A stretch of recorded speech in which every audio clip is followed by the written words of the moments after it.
네, 성도 여러분 평안하셨습니까? 네, 참 어려운 가운데 이 시간을 예배하고 기도하기 위하여 구별하여 모이신 분들, 또 함께 영상으로 예배 드리고 있는 분들 위해 하나님의 은혜와 다함없는 축복이 있기를 기도합니다. 이 교회 뒤편에 보면 별빛 도서관이라고 있습니다. 이 별빛 도서관에 가면요, 책이 좀 생각한 것보단 적어요. 신생 도서관이라서. 그런데 이제 별빛 도서관에서 미는 책들이 있습니다. 저도 처음 알았어요. 가보니까 향토 전문 서가 해가지고 우리 향토와 관련되어 있는, 여기와 관련되어 있는 책들을 밀더라고요. 알고 계시는 것처럼 별내동은 다산 정약용을 밉니다. 그러니까 다산 정약용과 관련되어 있는 책들이 큰 글 버전부터 시작해서 작은 버전에 이르기까지 다양하더라고요. 최근에 나와 있는 다산 정약용에 대한 책들도 참 많이 있는 걸 보게 됐습니다. 오히려 이 인터넷 서점보다 빠른 책들도 있었습니다. 왜 이 이야기를 시작하냐면 오늘 그 다산 정약용과 그의 제자인 황상의 이야기로 시작하려고 합니다. 이름이 황상 이러니까 황제 같은데, 네, 이 호를 쓸 때는 이 산석이라고 하는 호를 썼었던 다산의 아끼는 애제자 중에 한 사람이 바로 황상입니다. 이 사람은 강진에 살았습니다. 전라도에 있는 강진에 살고 있었습니다. 15살이 되던 해인 1802년 10월에 자신의 스승인, 그 당시는 스승이 아니었겠죠, 정약용이 유배를 오게 돼요. 유배 오게 된 혐의는 너는 천주학쟁이, 이렇게 돼서 유배로 오게 됩니다. 그 유배로 거진 20년 가까이 유배 생활을 하죠. 그 20년 가까이 유배 생활을 하게 되면서 정약용이 제일 먼저 한 일은 후학을 양성하는 것이었고, 나중에 아시겠지만 책만 500여 권을 집필합니다. 그 책 하나하나 그냥 날림으로 나온 책이 아니라 정말 깊이 있는 책들이 많았습니다. 여하튼 이 정약용이 내려와서 마을에 있는 아이들, 특별히 아전의 아이들을 가르친다는 이야기를 듣고 이 소심한 황상이 정약용이 가르치는, 글을 가르치는 거기에 가게 됩니다. 이 주막집이었는데 친구들은 다 정약용 앞에 가 있어요. 근데 자기는 신분도 좀 그렇고 나이도 있고 하거든요. 그러니까 저 건너편에 잠깐 이렇게 걸터가지고 엉거주춤하게 이렇게 해가지고 듣고 있었대요. 한 일주일이 지났을까요? 이 스승인 정약용이 부릅니다. 황상, 너가 문사를 공부해보면 어떻겠냐. 천자문부터 시작해서 글을 좀 깨우치고 역사를 공부해보면 어떻겠냐고 이야기를 합니다. 근데 이 사람이 소심한가 봐요. 쭈뼛쭈뼛 하다가 3가지 이야기를 들면서 사양을 합니다. 선생님, 저에게는 3가지 병통이 있습니다. 이 3가지 아픔이 있대요. 첫 번째는 저는 둔합니다. 그러니까 이해를 잘 못한다는 거예요. 그리고 두 번째는 저는 앞뒤가 꽉 막혔습니다. 그런 사람 꼭 있잖아요. 꼭 양쪽 길이 있는데 이쪽만 옳다고 고집하는 이 외통수가 바로 누구였냐면 황상이었습니다. 3번째는 저는 답답한 사람입니다. 그렇게 이야기합니다. 그랬더니 이 정약용이 이렇게 얘기했답니다. 제가 글을 그대로 읽어드릴게요. 네 말이 맞겠다. 하지만 배우는 사람에게 큰 병통이 3가지가 있다. 너에게는 그것이 없구나. 첫째, 외우는데 민첩한 사람은 소홀한 것이 문제다. 너무 빨리 외우니까 음미도 하지 않고 막 지나가 버린다 이거겠죠. 둘째로, 글 짓는 것이 날래면, 글을 빨리 지으면 글이 들떠 날리는 게 병통이지. 그러니까 글이 빨리 쓰긴 쓰는데 의미 없는 글들이다, 뭐 이런 이야기일 겁니다. 그리고 3번째로 이야기합니다. 깨달음이 재빠르면 거칠은 것이 패단이다. 판단이 너무 빨라요. 한마디 들으면 딱딱 알고 끝내버리는 겁니다. 근데 너한테는 지금 그 3가지가 없다는 거예요. 그러면서 뭐라고 이야기하냐면, 천착하는 사람, 뭐 하나 꾸준하게 하는 사람은 구멍이 넓게 되고 막혔다가 뚫리면 그 흐름이 성대해진다.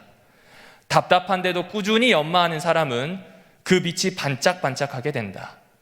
알기에 꾸준히 노력하는 사람은 언젠가 크게 이루기 마련이다. 그러면서 북돋아주는 이야기를 이렇게 합니다. 그렇다면 천착은 어떻게 해야 할까? 부지런히 해야 한다. 뚫는 것은 어찌하나? 부지런히 해야 한다. 연마하는 것은 어떻게 해야 할까? 역시 부지런히 해야 한다. 내가 어떤 자세로 부지런히 해야 할까? 마음을 확고하게 다잡아야 한다. 이 정민이라고 하는 국문학자가 황상과 이 다산 정약용의 이야기를 한문으로 되어 있으니까 어렵잖아요. 우리말로 지금 번역한 책인 이 미쳐야 미친다라고 하는 책에 나오는 내용입니다. 여러분, 이게 학문의 길에만 해당하는 내용은 아닌 것 같습니다. 성경을 읽는 것도 마찬가지입니다. 성경은 하나님의 말씀인데 성경을 하나님의 말씀으로 알고 천착해 나가기 위해서는, 연마해 나가기 위해서는, 삶으로 넣기 위해서는 부지런해야 합니다. 그냥 부지런하는 것이 아니라 마음을 확고하게 다잡고 부지런해야 합니다. 맞습니다. 개 중에는 이해가 빠른 사람들이 있어요. 글도 빠르게 씁니다. 어쩜 그렇게 설교도 잘 쓰고 뭐 잘 쓰는지 몰라요. 또 그 중에 어떤 사람들 같은 경우에는 이 자신이 알게 된 것들을 빠르게 암기합니다. 성경절 정말 잘 외우시는 분도 있어요. 그런데 그거보다 더 중요한 것이 무엇이냐면 막혀도 좋고 답답해도 좋으니 꾸준하게 읽어보라는 겁니다. 꾸준하게 읽어가다 보면 뭉툭하지만 말씀이 가지고 있는 그 의미와 뚫리게 되었을 때 나는 큰 길을 오롯이 경험하게 된다는 거예요. 그런 태산 같은 든든함이 사람에게 주어질 수 있다는 겁니다. 그래서 성경을 읽을 때 어쩌면 이 제자 황상에게 축복해주면서 이야기했던 이 이야기가 우리에게 더 맞지 않나 싶습니다. 이 신학 잘 모르셔도 돼요. 어떤 의미에서는 조금 떠듬떠듬 읽으셔도 괜찮습니다. 천착하고 연마하고 집중해야 합니다. 왜 제가 이 말씀을 드리냐면 시편이 그러하기 때문에 그렇습니다. 하나님의 말씀은 그제나 지금이나 어려워요. 두 가지로 어려운데 그 뜻을 이해 못해서 어렵고, 이해하는데 삶에 넣자니 너무 부담스러워서 어려워요. 지금이나 그때나 비슷합니다. 그런데 시편은 그것을 끝까지 천착하고 연마해낸 사람들의 이야기입니다. 그들의 삶의 태도가 결정되고 삶에서 노래로 나오고 시로 나오고 고백하는 것 말입니다. 오늘 여기에서 대표로 기도해 주셨던 장로님, 함께 찬양하는 여러분이 올리는 그 모든 가사는 어떤 의미에서는 시입니다. 그것은 여러분의 경험 안에서만 나오도록 되어 있어요. 그래서 꾸준히 천착하는 게 중요합니다. 저희 아내가 저한테 해준 이야기인데, 결심을 하다가 안 되면 또 결심을 하래요. 맞는 말인 것 같아요. 결심을 하다가 안 되면 또 결심하고 하면 됩니다. 이걸 꾸준히 하는 게 중요한 거지, 했냐 안 했냐 그거 가지고 성패를 가르지는 않는 거란 말이죠. 그렇게 읽어주셨으면 좋겠습니다. 그리고 무엇보다 시편을 읽으면서 천착하게 되면서 성경을 더 가까이 하게 되는 것은 저의 경험이 아니라 사실은 모든 믿음의 선조들이 해왔던 중요한 경험 중에 하나이기 때문에 말씀을 드립니다. 자, 그렇다면 오늘 그 시편에 있는 내용을 한번 본격적으로 살펴보겠습니다. 지난주에 우리가 살펴보았던 시편의 내용은, 시편은 그냥 각계격파하듯 150편을 하나하나씩 읽어야 되는 것이 아니라 5권으로 묶어놓았고, 그 묶어놓은 것들이 어떤 의미에 따라서 하나의 큰 줄기가 있을 것이다 라고 하는 걸 알게 되었습니다. 그래서 첫 번째로 표제어가 없구나, 표제어가 없는 시편 1, 2편을 보니 둘이 연결되어 있을 뿐만 아니라 150편에 나온 전체 이야기를 시작하는 실마리가 되어주는구나. 표제어만 없는 것뿐만이 아니라 사실은 사용하고 있는 낱말들이, 어휘들이 비슷한 것들이 있었구나. 그럼 이 의미를 가지고 서로 밀접하게 연결되어 있다면 계속 그와 비슷한 의미들이 1권, 2권, 3권을 지날 때마다 강화되기도 하고 때로는 대조되기도 하면서 우리에게 설명을 해주겠구나. 그리고 마지막으로 1편, 2편 사이의 주제가 굉장히 밀접하게 연결되어 있었습니다. 복 있는 사람과 악인, 이방 나라의 지도자와 그리고 여호와 하나님의 기름 부음을 받은 왕, 이들의 이 대조를 통해서 여호와의 말씀을 즐거이 묵상하는 기름 부은 왕이 사실은 복 있는 사람이고, 모든 백성은 그 기름 부은 왕을 쫓아 순종하고 따라가기를 원하는구나. 이렇게 시작되는 시편을 보게 되었습니다. 자, 그러면 오늘은 시편 1권에 해당하는 내용입니다. 시편 어디라고요? 1권입니다. 제가 나중에 설명드리겠지만 벌써부터 시편 1편부터 1권부터 5권까지는 몇 편부터 몇 편 이렇게 하면 기억이 잘 안 납니다. 자, 따라해 보실게요. 1편부터, 감사합니다, 41편까지. 그렇죠. 1권은 1편부터 41편까지입니다. 1번 시부터 41번 시까지가 1권에 해당합니다. 그러면 이제 우리는 지난번과 똑같은 작업을 해봐야 되겠죠. 시편을 읽어낼 때 어려운 것은 읽어내는 그 의미를 좀 찾아내기가 힘들기 때문이기 때문에 이번에 좀 차분히 같이 해가시면 좋을 것 같습니다. 1편과 2편에 나왔던 그 주제가 41편에 있는 주제와 상응이 된다면요, 1편과 2편에 나왔던 낱말들이 41편에 나오는 낱말들과 상응이 된다면요, 그렇다고 한다면 어쩌면 시편 1편과 2편은 전체 서론이기도 하지만 일권에 대한 서론이 될 수도 있다라고 생각을 해볼 수 있습니다. 그래서 제가 이걸 일일이 말씀을 드리는 것보다 표로 보여드리는 게 좋을 것 같아서 했는데 생각보다 좀 작게 된 것 같습니다. 간단하게 말씀을 드릴게요. 낱말을 사용하는 게 좀 비슷합니다. 복 있는 사람, 혹은 다른 번역에선 복되어라 라고 하는 말로 시작하는 시편 1편 1절과 2편 12절은 41편 2절에 복을 받다라고 하는 말로 한 번 더 나옵니다. 똑같이 아슈레이라고 하는 단어를 씁니다. 그 다음에 시편 2편 10절에 보면 지혜를 얻는다라는 말이 나와요. 그런데 41편 2절에 보면 역시 지혜를 얻다를 다른 표현으로 권고하다, 지혜를 받다라고 하는 표현으로 씁니다. 즐거워하다, 여호와의 율법을 어떻게 한다고요? 즐거워하다. 이 1편 2절에 나오는 이 이야기는 41편 12절에 기뻐하다라고 하는 이 단어로 한 번 더 반복이 됩니다. 그리고 망하다, 악인은 망한다고 하죠.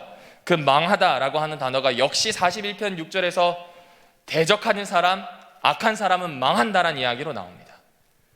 견디지 못한다, 악인은 바람이 나는 겨와 같아서 어떠한 일들을 견뎌내지 못한다, 1편 5절에 나오는 이야기죠.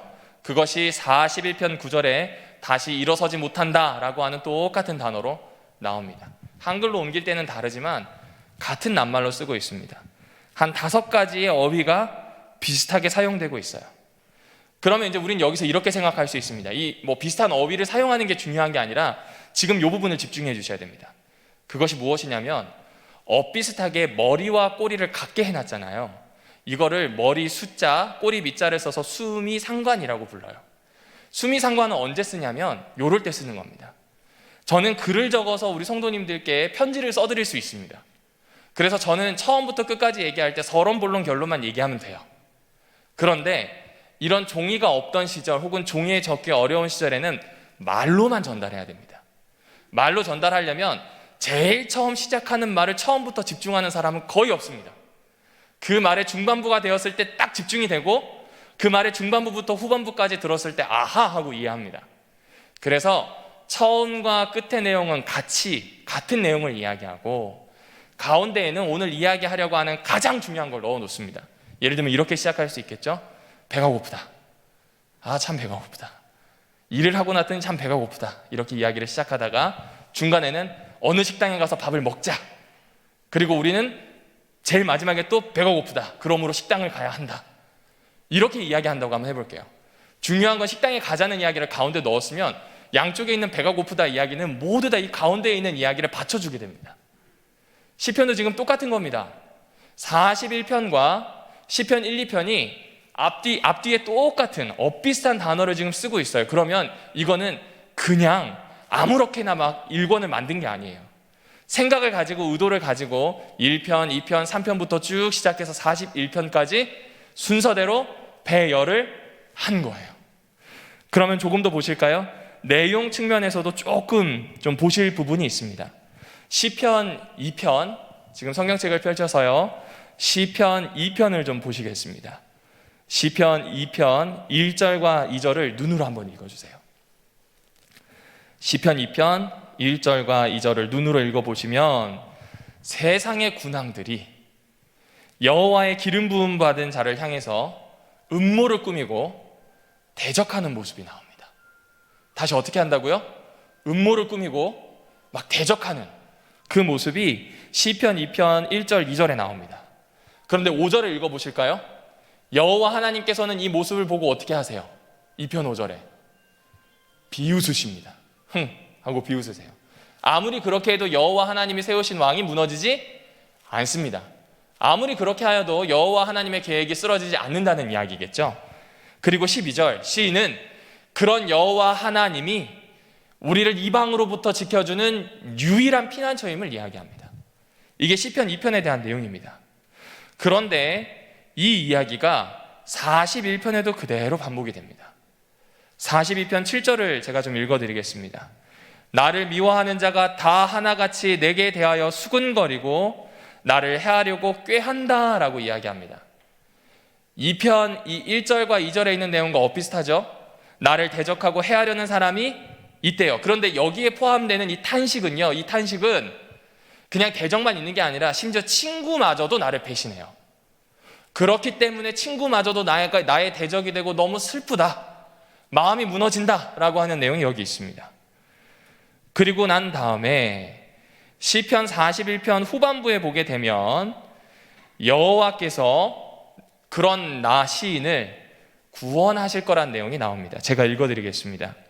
시편 41편 10절부터 12절입니다. 41편 10절부터 12절. 그러하오나 주 여호와여, 내게 은혜를 베푸시고 나를 일으키사 내게 그들에게 보응하게 하소서. 이로써 내 원수가 나를 이기지 못하오니 주께서 나를 기뻐하시는 줄을 내가 알았나이다. 주께서 나를 온전한 중에 붙드시고 영원히 주 앞에 세우나이다. 아멘. 이 이야기가 조금 좀 거리감이 있어 보입니다. 그래서 시처럼 번역해 놓은 게 공동 번역이라 공동 번역을 한 번 더 읽어드리겠습니다. 시편 41편 10절에서 12절입니다. 야훼여, 나를 불쌍히 여기소서. 일으켜 주소서. 나 저들에게 앙갚음하리이다. 원수들이 내 앞에서 큰 소리치지 못하게 되면 내가 당신의 눈 밖에 나지 않은 줄을 알리이다. 나를 몸성하게 붙드시고 당신을 길이 모시게 하소서. 조금 의미가 더 와닿죠? 어떤 이야기인가요? 여호와 하나님이 나의 피난처가 되신다는 거예요. 당신이 나를 돌보아 주시는 것이 사실 원수들에게는 가장 큰 이야기가 된다는 겁니다. 내가 지금 이렇게 어려움에 처했을 때 이들이 대표적으로 나를 공격하는 것은 여호와 하나님께 충성하는 그것인데, 그것이 아무 쓸모없다고 이야기하는데 하나님께서 나를 보호하신다면 그들에게 메시지가 된다는 내용을 하고 있습니다. 동시에 하나님께서 나를 구원하실 거라는 고백을 여기에 넣고 있습니다. 그러니까 다시 말해서 시편 2편과 41편은 여호와는 나의 보호처, 피난처가 되신다라는 내용을 공유하고 있습니다. 그럼 시편 2편만 비슷할까요? 아니요, 1편과도 비슷합니다. 복되어라 라고 하면서 시작하죠. 악인의 꾀를 쫓지 않고 죄인의 길에 서지 않는 사람은 2절에 나옵니다. 여호와의 율법을 묵상하는 사람이래요. 그 여호와의 율법을 묵상한다라고 하는 이 표현이 41편 1절에서 3절에 나옵니다. 1절에서 3절을 제가 공동 번역으로 다시 읽어드리겠습니다. 복되어라, 딱하고 가난한 사람 알아주는 이여. 다시요. 복되어라, 딱하고 가난한 사람 알아주는 이여. 사실 이건 율법을 묵상하는 것과 크게 관계가 없어 보입니다. 그런데 좀 보실까요? 불행한 날에 야훼께서 그를 구해 주시리니. 이상해요. 여호와의 율법을 묵상해야 복이 있다고 하는데 가난한 자를 딱하게 여기고 도와주는 이 사람이 재앙을 당했을 때 여호와께서 구원해 주시고, 2절에 보면 그를 지켜주시고 생명을 주시고 땅 위에서 복까지 주신다는 표현이 나옵니다. 왜 이런 이야기를 할까요? 이것은 출애굽기 22장 21절부터 27절에 나오는 내용을 그대로 가지고 온 겁니다. 율법 중에 보면 고아와 가난한 자와 아픈 자와 힘든 자들을 돌아보는 것이 율법의 중심 정신이라고 이야기합니다. 그러니까 가난한 자를 돌보는 것은 여호와의 율법을 묵상하는 것과 진배 없는 행위예요. 그 행위를 하고 있는 자들, 그 사람들에게는 복된 삶이 있을 거라는 겁니다. 시편 1편과 좀 평행하는 이야기를 해주고 있는 겁니다. 그럼 이제 우리는 1번에 대한 이해를 대충 잡을 수 있습니다. 그렇구나. 율법을 묵상하는 삶, 율법을 실천하는 삶에 대한 이야기가 여기에 들어있겠구나. 그리고 두 번째로 율법을 묵상하고 실천한 뿐만 아니라 여기에 그것을 지켜내는 왕이 있어야 되는구나. 그 왕이 누구이신가? 메시아다. 여호와께서 세우시는 왕이 있다면, 그를 쫓아 순종한다면 나는 산다, 복을 얻는다, 위기에 처하더라도 생존할 수 있다라는 이야기를 담고 있는 겁니다. 그러니까 어느 분들이 시편 1편을 그리고 시편 41편을 시편 1권을 읽으시냐면 고통 중에 계신 분들, 가장 아픈 분들, 이분들이 읽기에 가장 좋은 시가 시편 1편부터 41편에 해당하는 시편 1권입니다. 왜냐하면 시편 1편에 보시면요, 힘들고 아프고 말도 안 되게 깨어지는 탄식하는 시가 무려 56% 이상 나옵니다. 반 이상이 탄식에 대한 시입니다. 탄식에 대한 시와 늘 대응되어 있는 시들이 뭐냐면 여호와의 율법, 하나님께서 주시는 왕에 대한 시가 늘 대응되어 있습니다. 이건 우리에게 메시지가 되는 거예요. 잘 생각해 보십시오. 가장 힘들 때 말씀을 보지 않는다가 아니라 가장 힘들기 때문에 성경을 붙들 수가 있는 거예요. 성경을 붙들 수가 있다는 건 이 성경이 나를 그 아픔에서 건져주는 책, 감사하게 하는 책입니다. 그냥 이거는 나에게 맞는 어떤 말씀을 찾아내는 게 아니라 내 삶에서 나오는 탄식을 시로 바꾸시고 내 마음에서 나오는 고통을 하나님의 구원에 대한 약속으로 바꾸는 시들이 여기 있습니다. 그렇다면 이 시는 안 살펴볼 수가 없겠죠. 그런데 더 중요한 것은 이 시가 다음과 같은 구조로 또 연결되어 있습니다. 아까 말씀드렸던 것처럼 시편 1편과 2편, 41편이 서로 이렇게 머리와 꼬리 구조로 연결되어 있다면 이 3편에서 40편은 그 안에 몇 가지의 단락으로도 구분이 될 수 있더라고요. 먼저 그 구분 첫 번째는 3편부터 14편입니다. 3편부터 14편은 이렇게 적어주십시오. 탄식과 창조주 하나님의 관계라고 적어주시면 됩니다. 다시요. 3편부터 14편은 뭐라고요? 탄식과 창조주 하나님의 관계입니다. 탄식으로 시작합니다. 하나님이 안 계셔서 제가 죽겠습니다. 하나님이 대답을 안 하시니까 안 계신 것 같아서 쟤네도 나를 놀리고 그것 때문에 내가 죽기 일부 직전입니다 라고 하는 하나님이 안 계신 것에 대한 탄식으로 이 시는 시작합니다. 그런데 갑자기 8편에서는요, 우리가 잘 아는 것처럼 창조주 하나님을 노래합니다.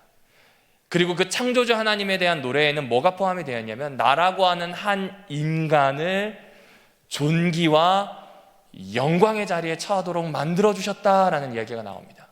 사람이 무엇이간데 주께서 나를 돌아보시며 인자가 무엇이간데라고 하는 표현으로 하나님이 나를 정말 드높이셨다는 이야기를 해요. 타락하고 깨어졌고 탄식이 나올 수밖에 없는 상황임에도 불구하고 하나님이 나를 가장 드높은 곳에 두셨다는 거예요. 왜 그런가? 그분이 나의 창조주이기 때문이에요. 그분이 나의 창조주이시고 창조하셨을 때 하나님의 형상으로 만드셨던 그 위치를 다시 회복시키신다는 이야기를 합니다. 그것은 조금 더 다른 이야기로 들어가게 됩니다. 여러분이 잘 알고 계시는 것처럼 이 시편 19편에서 한 번 더 말씀드릴 겁니다. 시편 19편에서 말씀드릴 텐데 태양에 대한 이해를 잘 생각해 주셔야 됩니다. 이집트 사람들은 태양이 신이었습니다. 그리고 태양 신의 육체로 나타난 화신이 파라오였습니다. 태양신 라의 화신이 파라오라고 불렀대요. 그러니까 고대 사람들에게 태양은 신적인 존재 혹은 그 이상입니다. 신일 수도 있어요. 그런 이해가 편만했던 중에 시편을 쓴 이 시편 기자는 뭐라고 이야기하냐면 태양마저도 하나님의 피조물이래요. 하나님의 손가락으로 빚은 피조물일 뿐이라고 이야기합니다. 아무리 강력한 에너지가 있고 강력한 힘이 있다 할지라도 그것은 하나님이 만든 피조물일 뿐이에요. 굉장하고 혁명적인 이해입니다. 그럼 이 이해를 가지고 이 사람이 시를 쓰는 이유가 뭐겠습니까? 그런 하나님께서 인생인 나를 굽어 보신다는 거예요. 내 인생이 척박한 중에 처해 있으면 사람은 스스로를 가치 없게 여깁니다. 누가 시키지도 않았는데 나에게 돈이 없으면, 내 몸이 아프면, 내 삶 여기저기가 망가지면 누가 시키지 않아도 사람은 자기 자신을 떨어뜨립니다. 어쩌면 타락은 유혹 때문에 생기는 것이 아니라 상황을 바라보는 나의 눈 때문에 생기는지도 모르겠어요. 그게 사람의 모습이에요. 그런데 여호와 하나님께서는 그 강력한 모든 피조물보다 사람 하나를 세우신다는 이야기를 해요. 탄식하는 사람이 일어설 수 있는 이유는 단 하나, 강력한 태양보다도 더 사랑하시고 이름도 아시고 돌보시는 하나님이 있다는 거 알려주는 시가 시편 8편입니다. 그리고 시편 14편 첫 번째 단락의 마지막이죠. 거기에서는 아무리 큰 어려움이 있다 할지라도 하나님이 나를 일으켜 주시겠다는 이야기로 마무리가 됩니다.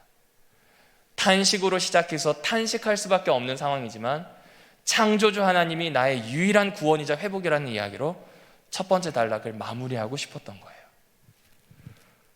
두 번째 단락은 15편부터 24편에 해당합니다.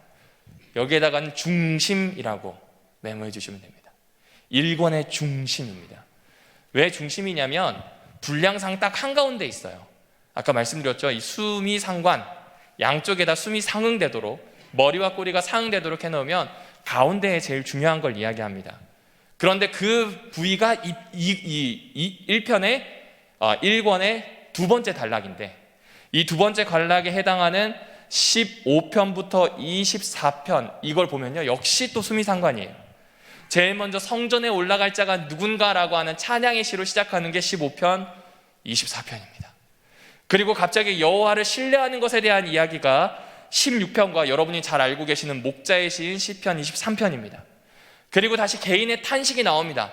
탄식할 수밖에 없는 어려움이 나오는 게 17편과 22편, 그리고 다시 여호와 하나님께서 승리를 주시는, 전쟁에서 승리하게 하는 왕에 대한 이야기가 18편과 20편, 21편 이렇게 대응되게 합니다. 그럼 제일 중요한 건 19편이겠죠.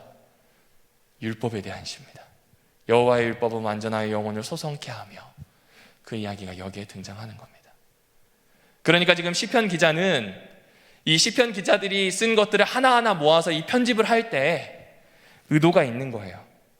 그것은 여호와께서 내리시는 왕과 여호와의 율법을 묵상하는 것, 그리고 그 여호와의 율법을 묵상하기 위해 따르는 하나님이 내시는 왕이 얼마나 중요한지를, 그를 따를 때에 백성들이 어떤 삶을 살 수 있는지를 이야기합니다.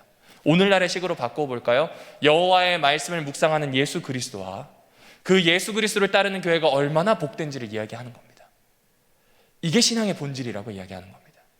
단식할 수밖에 없는 상황에서도 일어설 수 있는 힘이 여기에 있다고 지금 이야기해 주는 겁니다. 그렇게 세 번째 단락 마무리가 세 번째 단락으로 넘어갑니다. 25편부터 34편에 해당하겠죠.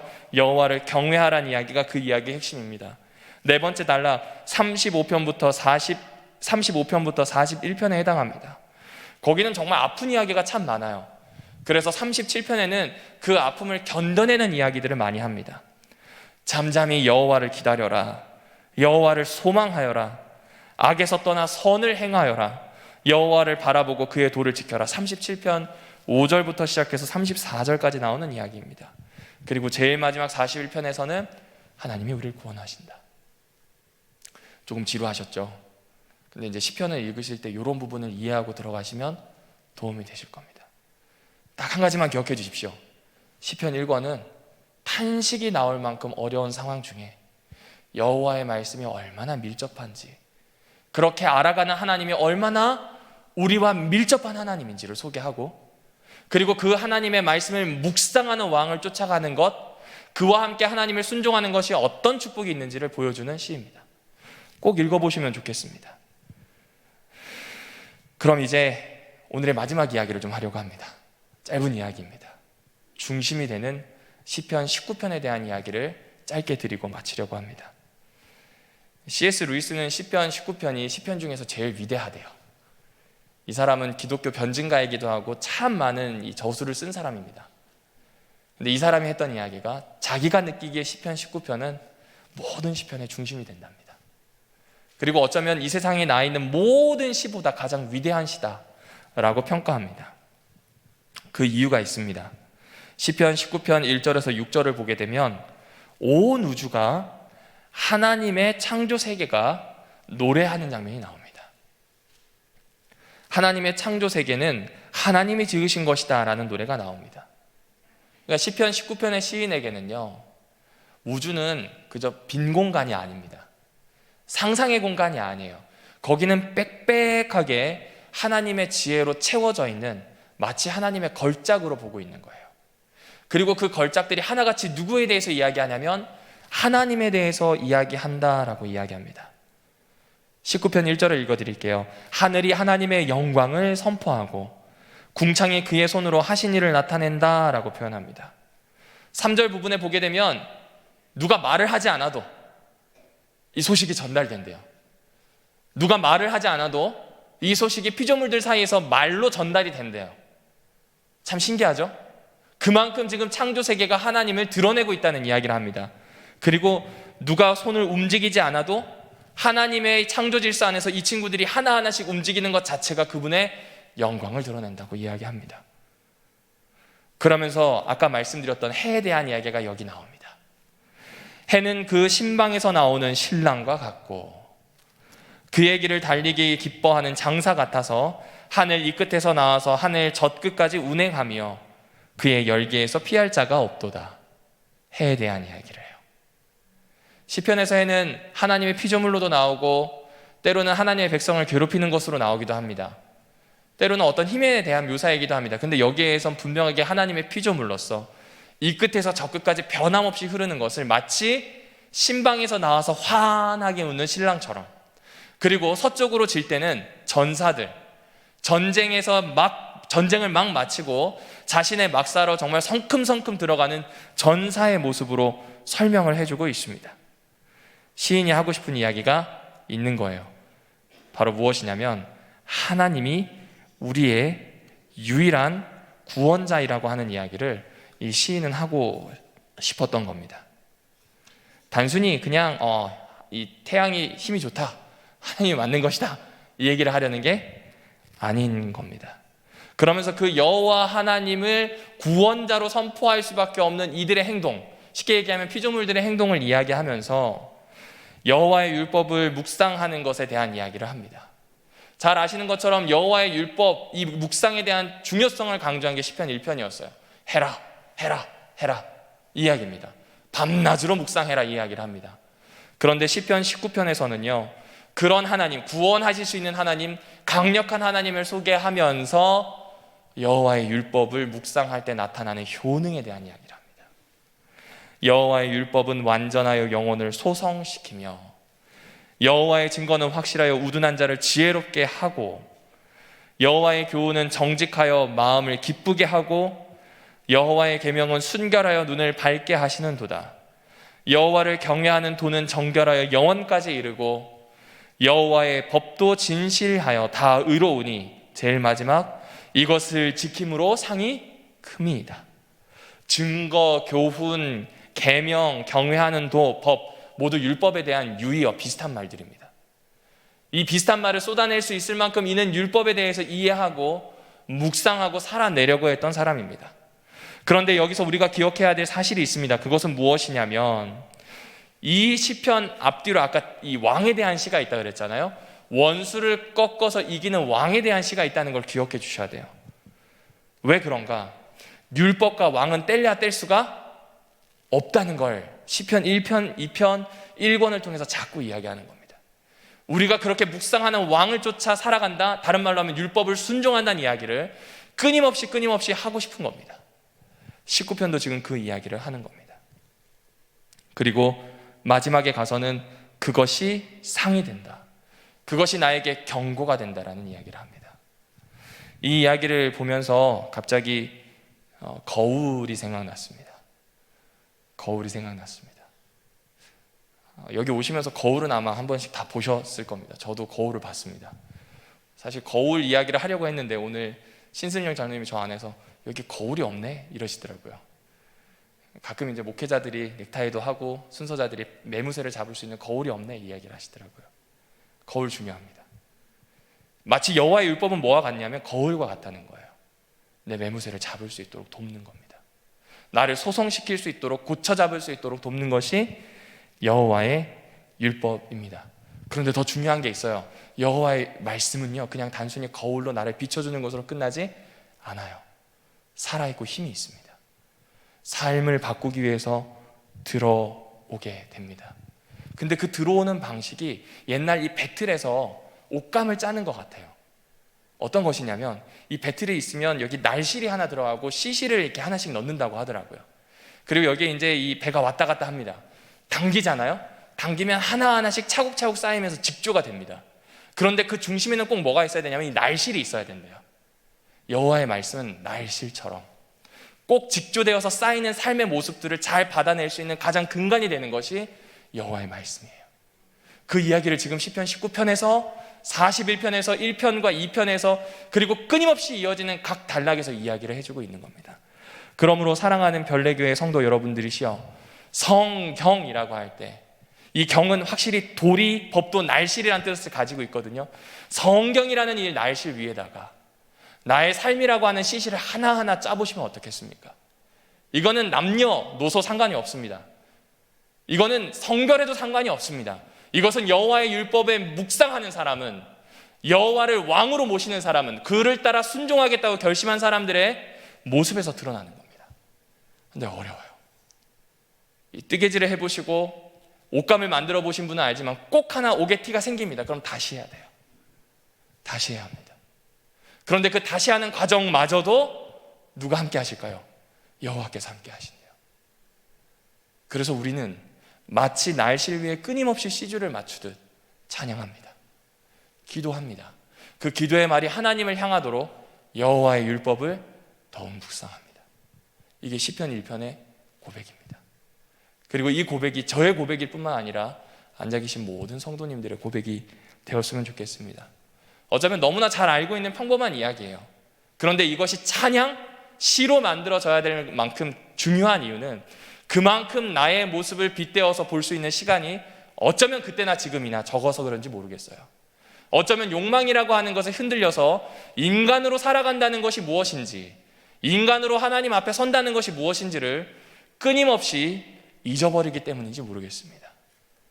사랑하는 별내교회 성도 여러분들이시여, 비춰진 모습을 쫓아 사는 것이 아니라 비추어 주시는 모습을 쫓아, 그냥 마음대로 꾸려진 삶이 아니라 날실에 맞춰진 시줄의 모습으로 그렇게 살기를 함께 결심하고 또 기도하는 귀한 저녁이 되길 바라며 말씀을 마치도록 하겠습니다.